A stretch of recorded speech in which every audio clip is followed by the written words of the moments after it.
Hamdan wa syukran lillah wa la hawla wa la quwwata illa billah, amma ba'd.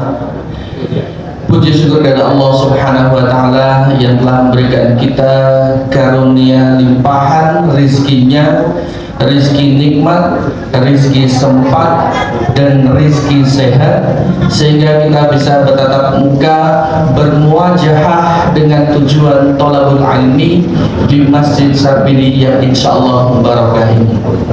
Salawat dan salam semoga selalu terlimpah curahkan kepada junjungan kita Nabi Muhammad sallallahu alaihi wasallam yang insyaallah akan kita tunggu-tunggu dan kita nantikan syafaatnya kelak di yaumil akhir.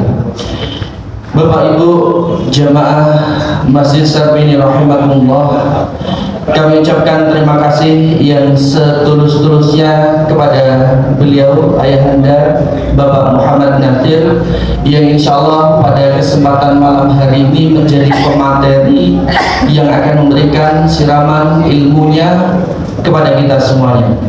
Dan kami ucapkan terima kasih yang sebanyak-banyaknya kepada takmir Masjid Sarbini yang telah memberikan waktu, tempat, dan seluruh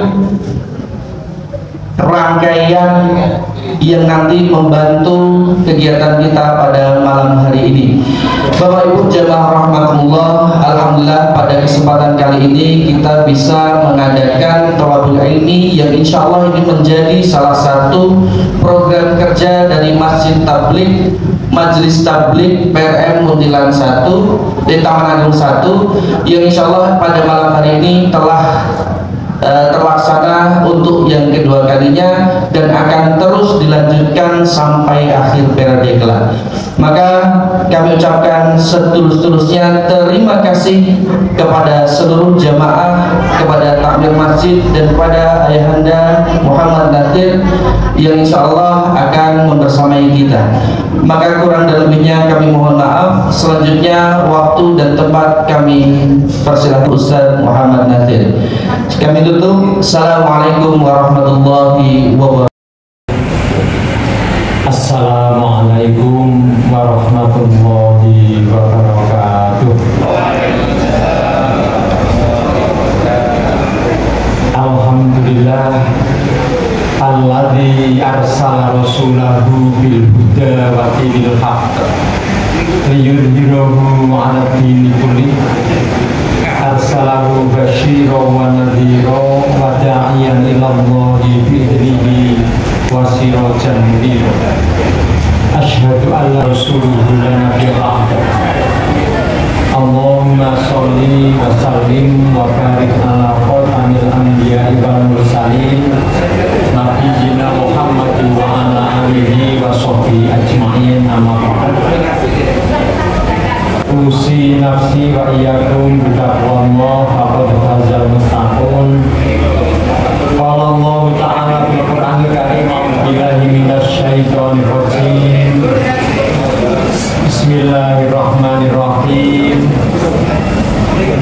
Wa qur rabbi adkhilni mudkhala sidq wa akhrijni mukhraja sidq maj'alni min ladunka sultanan. Malam hari ini Allah memberikan kepada kita banyak sekali anugerah kenikmatan yang tidak mungkin kita hitung. Tidak hanya nikmat sehat, sempat, giat, tetapi Allah Ta'ala tidak hanya saat-saat ini atau akhir-akhir ini, melainkan semenjak kita lahir di dunia ini. Pada Allah, baik syukur dengan hati kita, dengan kalimah-kalimah thayyibah, tapi juga syukur dengan perbuatan kita, bahwa hidup kita itu tidak lain sekadar menjalankan amanah dari Allah Subhanahu wa Ta'ala. Kita menjadi abdullah, menjadi hamba Allah sekaligus menjadi khalifatullah fil ardi, di dunia ini. Kita masih diberi kesempatan hidup fase yang kedua, fase hidup di dunia. Sebelumnya kita kan fase roh kita, dan setelah di dunia ini kita nanti akan menjalani juga hidup berikutnya, hidup di alam datang, hidup di akhirat. Maka mari kita bersyukur kepada Allah. Salawat dan salam semoga menetap pada panutan kita, uswah hasanah kita, yaitu Kanjeng Nabi Muhammad Sallallahu Alaihi Wasallam. Semoga melimpah kepada seluruh keluarga Kanjeng Nabi, kepada sahabat-sahabat, kepada seluruh pengikut sejak zaman awal, as-sabiqun al-awwalun, para sahabat terdekat yang dengan segala kemampuan mengikuti Kanjeng Nabi sesuai dengan perjuangan di awal mula dan bergenerasi-generasi, sahabat, tabi'in hingga sekarang, hingga yang akan datang. Dan semoga khususnya kita semuanya yang hadir di majelis kali ini,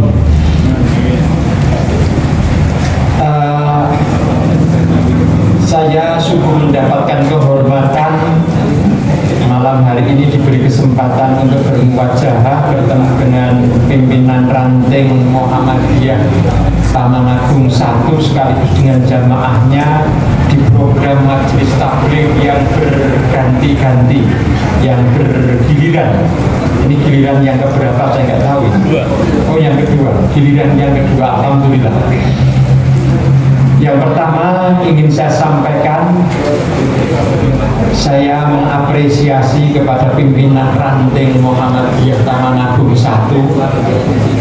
Mohon maaf, Taman Agung 1 itu sering sekali saya apresiasi. Saya apresiasi di banyak kesempatan, termasuk training-training, karena di Taman Agung 1, Taman Agung 2 itu contoh ranting yang tidak berbasis desa, tapi menjadi basisnya setengah desa. Ada Taman Agung 1, Taman Agung 2. Dan menurut anggaran rumah tangga memang semacam itu. Ranting adalah jamaah di satu kawasan, tidak harus berbasis desa, tidak harus berbasis kelurahan. Artinya satu kelompok memungkinkan punya satu jamaah, satu ranting. Hanya kalau satu ranting, maka ketika ranting sudah berdiri harus terus.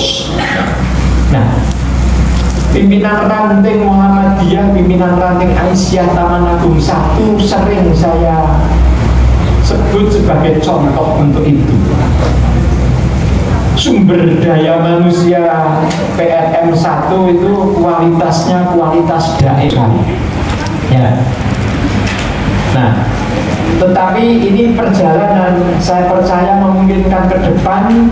Apakah nanti akan ada pimpinan ranting Muhammadiyah Taman Agung 3, 4? Karena sebelumnya memang yang namanya ranting itu memang paling bawah, tetapi kawasannya itu sendiri itu bisa.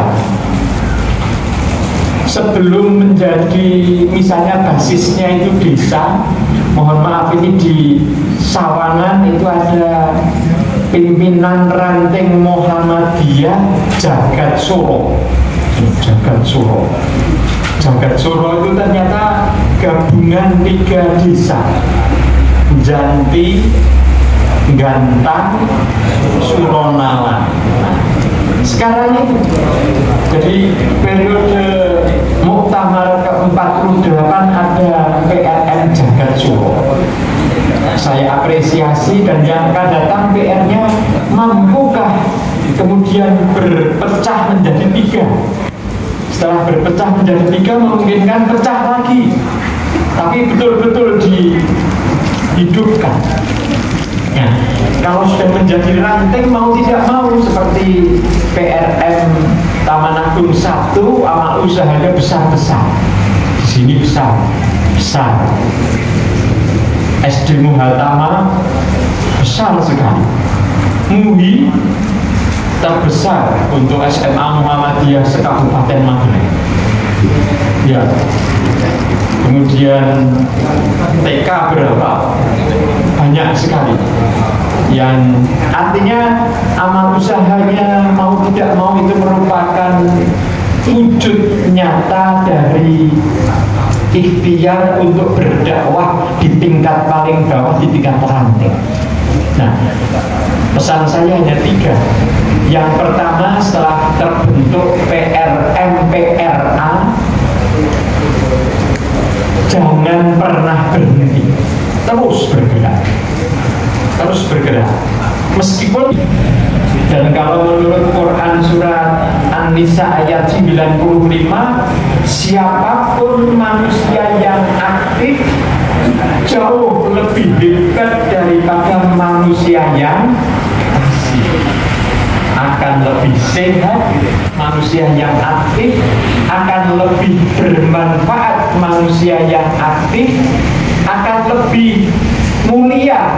Manusia yang aktif. Dan yang keempat, di ayat yang agak panjang di ayat 95 surat An-Nisa itu disebutkan, yang terakhir adalah manusia yang aktif jauh lebih banyak ajrun azimah, ganjaran akhiratnya dibanding manusia yang pasif. Maka teruslah bergerak. Itu yang pertama. Yang kedua, usahakan ego PRM lebih kuat daripada ego orang-orang di dalamnya. Artinya ego kan kita kan punya ego kelompok lah. Ego PRM gambarnya itu dibuat lebih kuat daripada ego personal di dalamnya. Artinya yang hadir di lapangan pemuda, Pak Giono, Pak Ajagri, Pak Nuryanto. Karena saya ditugaskan oleh rapat pleno PDM tidak hadir di situ karena ada ulang tahun Ikatan Persaudaraan Haji Indonesia tingkat Kabupaten Magelang di Gor Gemilang. Di situ kesempatan yang pertama menghadirkan pembicaranya selain dari NU, dari Muhammadiyah. Dan di situ kemudian karena yang diminta Pak Nasir harus datang ke sana. Di sini bisa, saya siap untuk itu. Ya, meskipun mungkin dekat rumah saya, tapi tidak berlaku saya semacam itu. Yang kita kuatkan adalah ego kelompok, ego eselon, ego komunitas itu dikuatkan. Insya Allah dengan semacam itu nanti akan semuanya secara bersama-sama kompak dan ikhlas untuk mendukung kegiatan, termasuk di tingkat ranting di sini semacam. Nah, yang ketiga, tidak setiap PRM itu berani mengundang ketua PDM. Tidak setiap. Banyak sekali yang tidak berani. Kemana nih? Banyak. Tapi ya yang berani itu ya biasanya karena kedekatan, baik secara fisik, secara psikologi maupun secara apa aja lah, ketekan. Ya kalau yang agak jauh itu yang di Salaman itu Kaliabu itu kan memang Muhammadiyah yang istilahnya awune tuwo, berani dan biasa semacam itu. Ya, maka beranilah bergerak. Itu harus dengan hidup sekali di dunia, kok masa enggak berani untuk pilih kegiatan dan terus kita gerakkan terus. Nah, Bapak Ibu yang berbahagia, malam hari ini satu ayat yang ingin saya sampaikan. Ayatnya sederhana sekali, pendek, tapi mengandung misteri. Ini berkaitan dengan setengah bulan yang lalu juga kita peringati, yaitu tanggal 1 Muharram. Ayatnya di Quran surat Al-Isra ayat 80. Kita semuanya sudah hafal. A'udzubillahi minasyaitonirrajim. Bismillahirrahmanirrahim. Wa qur rabbi adkhilni mudkhala sidqin wa akhrijni mukhraja sidq waj'alni min ladunka sultanan nasira. Sederhana sekali. Di situ tuntunan dari Allah Subhanahu wa taala kepada Kanjeng Nabi 1446 tahun yang lalu. Allah berfirman di situ, waqul, dan katakanlah, atau dan berdoalah, karena setelah itu memang isinya doa. Rabbi adkhilni, ya Tuhan masukkanlah aku. Adkhilni, masukkanlah aku. Tanpa disebutkan masukkan apa, tapi masukkanlah aku. Mudkhala sidqin. Mudkhala itu berkaitan dengan cara masuk atau keadaan masuk atau situasi masuk atau waktu masuk. Sidqin yang benar, yang lurus, yang terhormat, yang menyelamatkan. Nah, ini kok masuk. Dan dilanjutkan, wa akhrijni, dan keluarkanlah aku mukhraja sidqin, dengan cara keluar, dengan waktu keluar yang benar, yang terhormat, yang engkau ridhoi. Itu permohonannya kepada Allah, mohon dimasukkan dan dikeluarkan. Dan kemudian diakhiri, waj'alni min ladunka sultanan nasir, dan berilah kepadaku, waj'alni, kepadaku, min ladunka, dari haribaanmu ya Allah. Jadi langsung dari Allah mohonnya apa? Sultanan nasiro. Sultan itu kekuatan, nasiro itu yang menolong. Nah, ini kok masuk dan keluar, dan kemudian mohon untuk diberi kekuatan yang menolong. Ayat ini, Bapak Ibu yang berbahagia, itu memang ditunggu-tunggu oleh Kanjeng Nabi ketika Kanjeng Nabi dakwah di Makkah selama hampir 12 tahun, dan terus saja diganggu oleh kaum Quraisy, kaumnya Kanjeng Nabi sendiri, Mekah. Terus saja tidak pernah berhenti sejak awal, terus tidak pernah berhenti sampai dengan yang terakhir, Kanjeng Nabi akan dibunuh.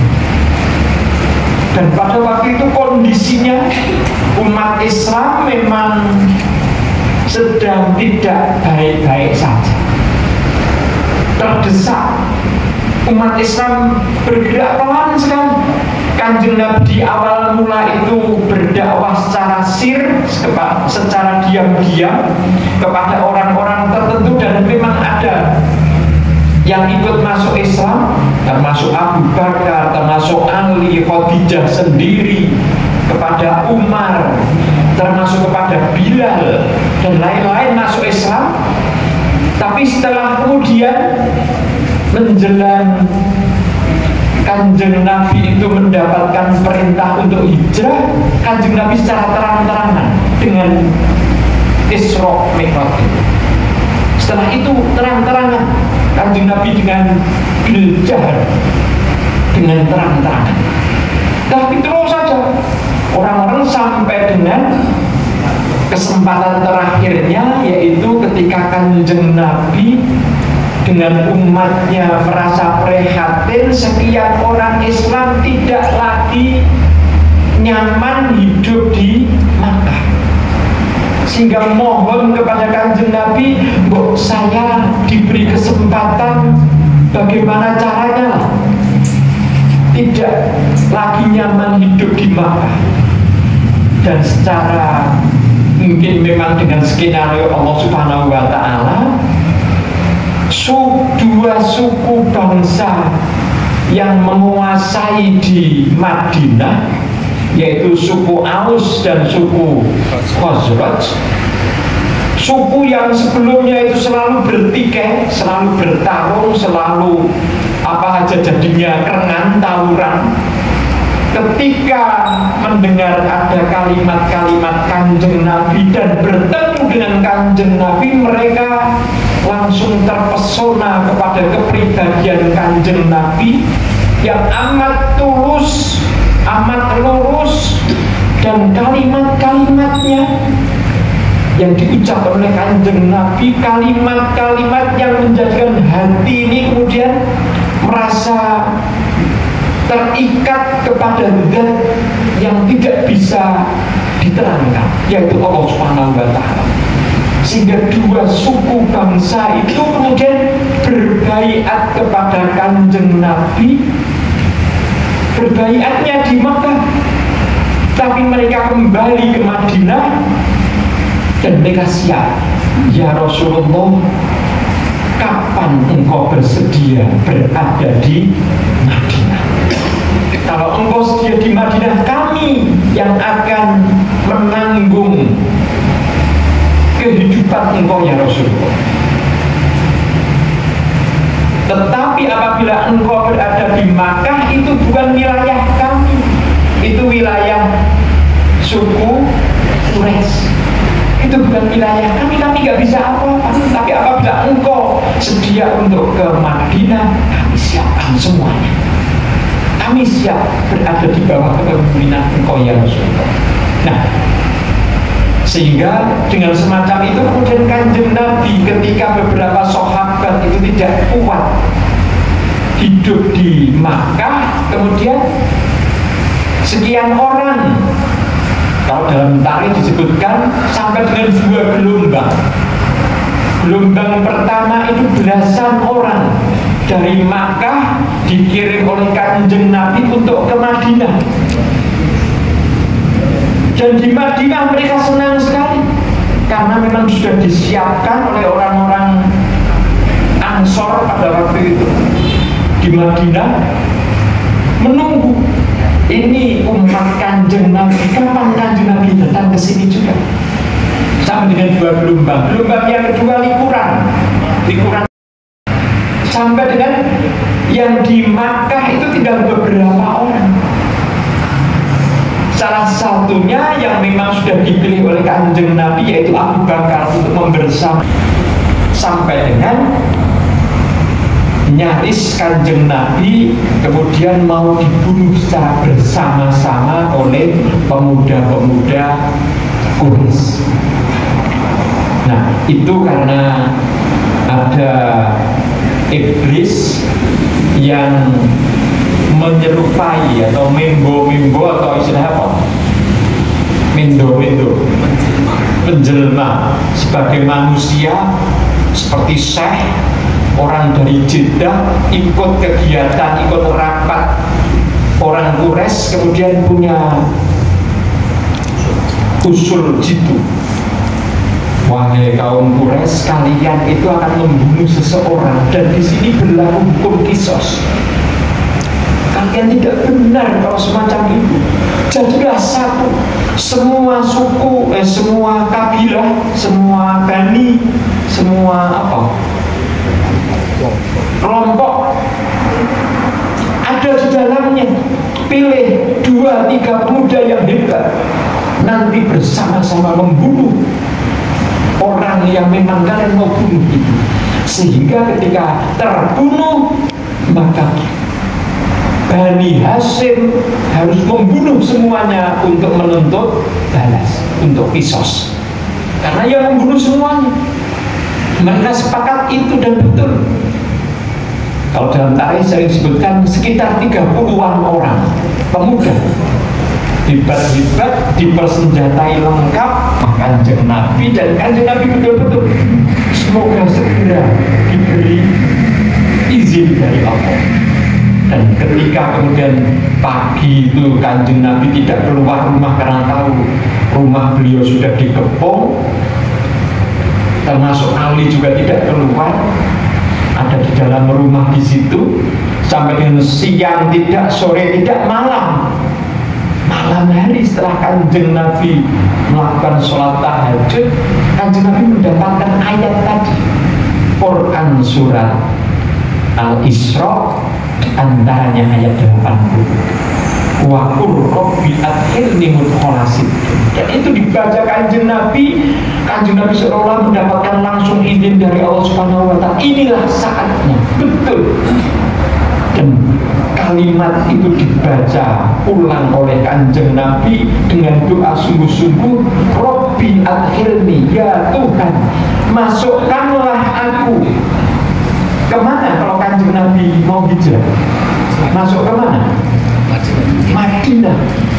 Masuk ke Madinah. Mudkhala sidqin, masuk ke Madinah dengan cara yang selamat,